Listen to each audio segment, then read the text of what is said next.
ചെറിയ പുണ്ണ് ചൊറിഞ്ഞു ചൊറിഞ്ഞ് വ്രണമാക്കി മാറ്റിയത് പോലെയായി ഇപ്പോൾ ഇസ്ലാമാബാദിലെ ചർച്ച.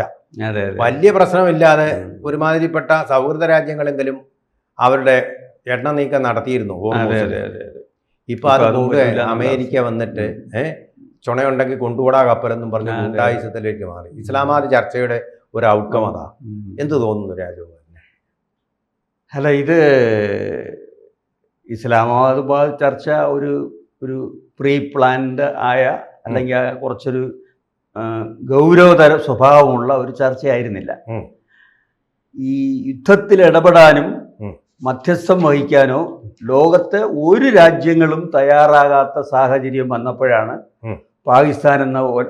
പാകിസ്ഥാനെ പോലെയുള്ള ഒരു ദുർബല രാഷ്ട്രത്തിന് ഒരു റോൾ എടുക്കാനുള്ള അവസരം വന്നത്.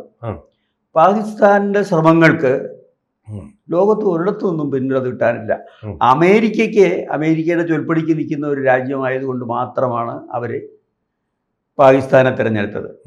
തുടക്കം മുതൽ ചർച്ചയുടെ തലേ ദിവസം വരെ ഇറാൻ പറഞ്ഞുകൊണ്ടിരുന്നത് പാകിസ്ഥാനുമായിട്ട് ഞങ്ങൾക്ക് യാതൊരു ചർച്ചയില്ല, നമ്മൾ ആരെയും കണ്ടിട്ടുമില്ല, ആരോടും ചർച്ച നടത്തിയിട്ടില്ല. പക്ഷേ ഈ യുദ്ധം അവസാനിപ്പിക്കണം എന്ന് അമേരിക്കയ്ക്കുമുണ്ട് ഇറാനുമുണ്ട്. കാരണം അമേരിക്കയുടെ ഇസ്രായേലിനില്ലാത്ത കാര്യം എന്ന് പറഞ്ഞാൽ ഇസ്രായേലിന്റെ ലക്ഷ്യം, ഇസ്രായേലിന്റെ ഒരു മോട്ടീവ് ഉണ്ട് ഇതിന് പിന്നിൽ. അത് ഇതുവരെ പൂർത്തീകരിച്ചിട്ടില്ല. അവരുടെ ഉദ്ദേശം എന്ന് പറഞ്ഞാൽ ഇറാന്റെ ന്യൂക്ലിയർ ശേഷി ഒട്ടുമില്ലാതാക്കുക, സമാധാനമായിട്ട് ഉറങ്ങാൻ പറ്റും, അവർക്ക് കിടന്ന് ഉറങ്ങാൻ പറ്റും, അതാണ് അവരുടെ ഇത്. പക്ഷേ അത് ഒരിക്കലും എളുപ്പമുള്ള കാര്യമാണ്, നടക്കുന്ന കാര്യം വേറൊന്നും കൊണ്ടുമല്ല. ഒന്നാമത് ഈ കൈ നിറച്ച് അണുവായുധങ്ങളും വച്ചിരിക്കുന്ന ഒരു രാഷ്ട്രത്തിന് വേറൊരു രാജ്യം ഉണ്ടാക്കരുതെന്ന് എങ്ങനെ പറയാൻ പറ്റും? നിയമങ്ങൾ ഉണ്ടാക്കുന്നതൊക്കെ ഇപ്പം ശരിക്കും പറഞ്ഞാൽ അമേരിക്കയുടെ സർവാധിപത്യമാണ് ഇന്ന് വരെ ലോകത്ത് നിലനിന്നിരുന്നത്. അത് ഇനിയും തുടരണമെന്ന് അവർ ആഗ്രഹിക്കുന്നു.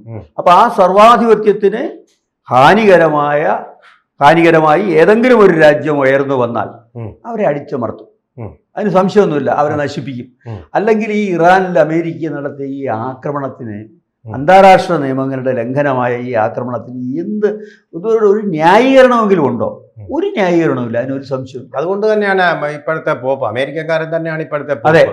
ആ പോപ്പ് വളരെ ശക്തമായ നിലയിൽ യുദ്ധം നിർത്തണമെന്ന് തന്നെ പറയേണ്ടി വന്നു. അതിന് ട്രംപ് പറഞ്ഞ മറുപടി ട്രംപ് എത്ര നികൃഷ്ടമായിട്ടാണ് പോപ്പിനെ സംസാരിച്ചത്.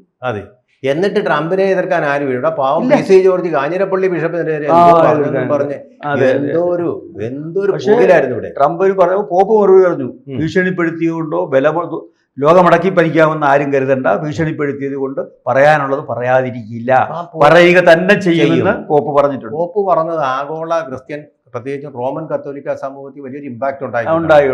അതുപോലെ അമേരിക്കയിൽ ട്രംപിനെതിരെ വലിയൊരു ഉണ്ട്. പക്ഷെ അവിടെ അവർക്ക് ഈ പറഞ്ഞ ഈ അമേരിക്കക്കാര് രണ്ട് മനസ്സുള്ളവരാണ്. അവർക്ക് ഈ പൈസ പോവും, യുദ്ധ ചെലവൊക്കെ വരുമ്പോൾ അവർക്ക് വിഷമാണ്. പക്ഷെ അമേരിക്കയുടെ മേധാവിത്വം നിർത്തണമെന്ന് അവരും ആഗ്രഹിക്കുന്നു. നിലനിർത്തണം, അമേരിക്ക ആകണം, മേക്ക് അമേരിക്ക ഗ്രേറ്റ് എന്നുള്ള ട്രംപിന്റെ ഇതിന് വൈറ്റ്സ് പ്രത്യേകിച്ചും വളരെയധികം ശക്തമായ പിന്തുണ നൽകുന്നുണ്ട്.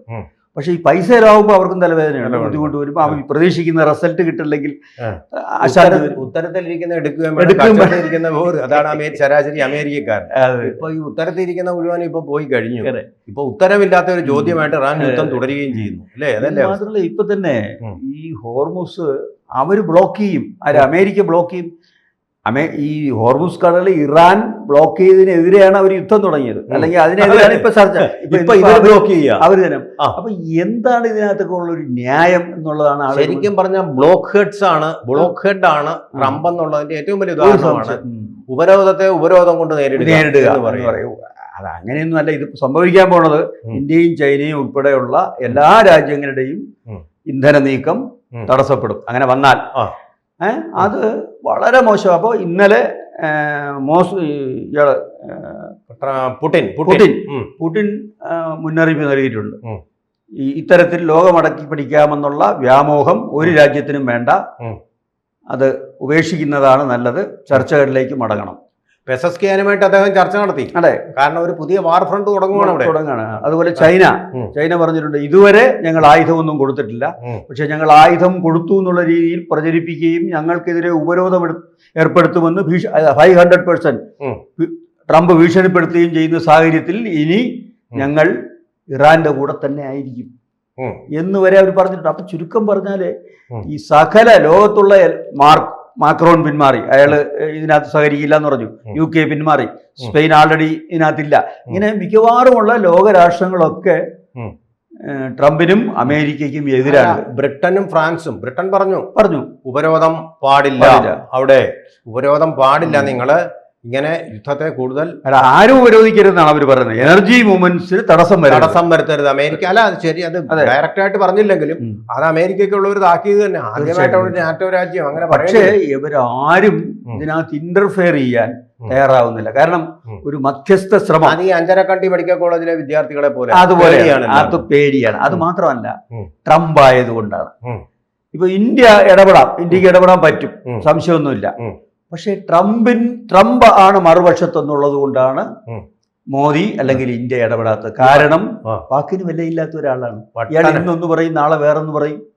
അങ്ങനെയുള്ള ഒരാളിനോട് നെഗോഷിയേഷൻ പറ്റുമോ?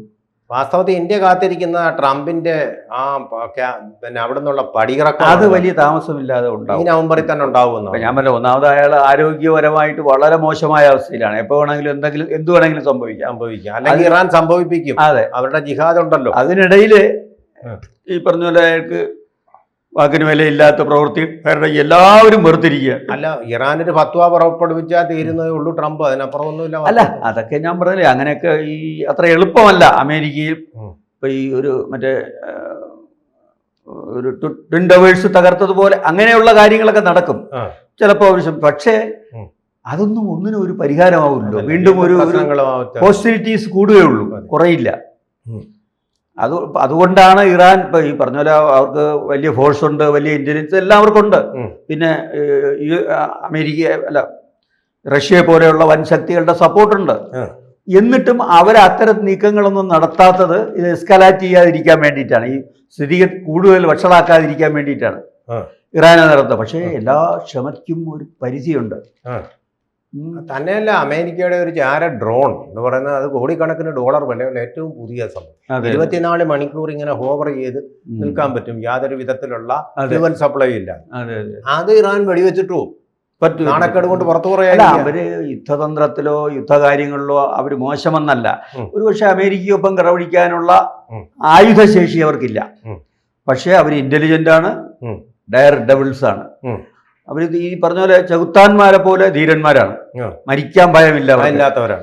ഒന്നുമില്ല, ഈ ഇലക്ട്രിസിറ്റി പോകുമ്പം സംവിധാനം തകർക്കും എന്ന് പറഞ്ഞപ്പോഴേ അവിടുത്തെ പബ്ലിക്കാണ് ഈ സുരക്ഷാ വലയം തീർത്ത് ഇതിന്റെ ചുറ്റും.